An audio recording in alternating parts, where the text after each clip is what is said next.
ఓ ప్రముఖ టీవీ నిర్వహించినటువంటి ఓ కార్యక్రమంలో పాల్గొన్న రామ్దేవ్ బాబా రాజకీయాలపై కొన్ని కీలక వ్యాఖ్యలు చేశారు.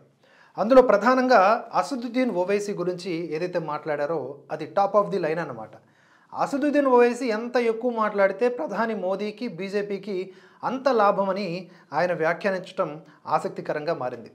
అసదుద్దీన్ ఓవైసీ బీజేపీకి బీ టీం అన్న ప్రచారం ఉంది. అయితే తాను అలా అనటం లేదు, తాను అలా నమ్మటం లేదని చెప్పుకొచ్చారు. దేశంలో యూనిఫామ్ సివిల్ కోడ్ విషయం గురించి కూడా మాట్లాడారు. దాని అమలు చేయాల్సిన అవసరం ఉంది, ఆ డిమాండ్ సరైందని కూడా బాబా రామ్దేవ్ అన్నారు. ఒక దేశంలో ఒకే చట్టం ఉండాలని, ఇదే మన రాజ్యాంగ స్ఫూర్తి అని కూడా పేర్కొన్నారు. యూసీసీ ఉత్తరాఖండ్ నుంచి ప్రారంభం కావడం హర్షించదగ్గ పరిణామం అన్నారు. రానున్న రోజుల్లో మరిన్ని రాష్ట్రాల్లో కూడా యూనిఫామ్ సివిల్ కోడ్ అమలు చేయాలని చెప్పి భావిస్తున్నట్లుగా చెప్పారు.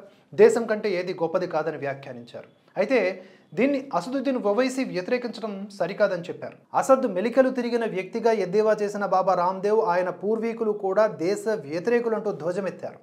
ప్రతిపక్ష నేతలు పిచ్చి మాటలు మాట్లాడితే మోదీకి ఖచ్చితంగా 400 సీట్లు వచ్చి తీరుతాయని కూడా బాబా రామ్దేవ్ హెచ్చరించారు. ఒక రకంగా చెప్పాలంటే సెక్యులర్గా చెప్పుకునే వ్యక్తి కంటే మూర్ఖుడు, అహేతుకుడు ఎవ్వరూ ఉండరని కూడా అన్నారు. ఇదే సందర్భంగా సీఎం నితీష్ కుమార్పై రామ్దేవ్ బాబా మాట్లాడుతూ తాను లాలూ ప్రసాద్ యాదవ్, తేజస్వి, నితీష్ కుమార్లకు యోగా నేర్పించానని తెలిపారు.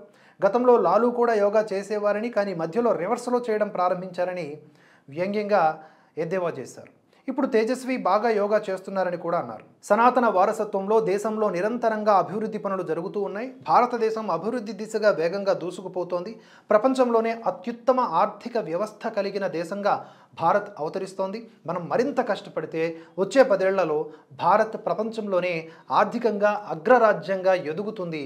ఇదే మన పరోపకారం. మన ప్రధానమంత్రి నరేంద్ర మోదీ ప్రపంచంలోనే మన అత్యంత ప్రభావవంతమైన నాయకుడు.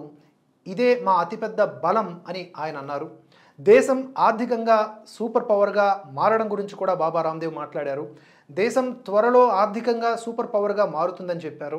రాబోయే కొద్ది సంవత్సరాల్లో భారత్ 3వది కాదు 2వ ఆర్థిక వ్యవస్థగా మారొచ్చు. అలాగే ప్రజలు కష్టపడి పనిచేస్తే వచ్చే 10 ఏళ్లలో అంటే 2035 నాటికి భారతదేశాన్ని ప్రపంచంలోనే నెంబర్ 1 ఆర్థిక వ్యవస్థగా మార్చగలమని అన్నారు. పోరాటాలు సవాళ్లు మెరుగుపరిచేలా చేస్తాయని కూడా బాబా రామ్దేవ్ అన్నారు. ప్రపంచంలో భారతదేశం పురోగతిని ప్రస్తావిస్తూ ఇది ప్రపంచీకరణ యుగమని, ఈ యుగంలో భారతదేశం ప్రపంచవ్యాప్తం కావడం సహజమని కూడా బాబా రామ్దేవ్ అన్నారు. నేటి కాలంలో 100 కోట్లకు పైగా చేతులు దేశ సృష్టిలో నిమగ్నమై ఉన్నాయన్నారు. మొత్తంగా బాబా రామ్దేవ్ చేసినటువంటి ఈ కామెంట్స్ ఇప్పుడు రాజకీయంగా కూడా చర్చనీయాంశంగా మారాయి.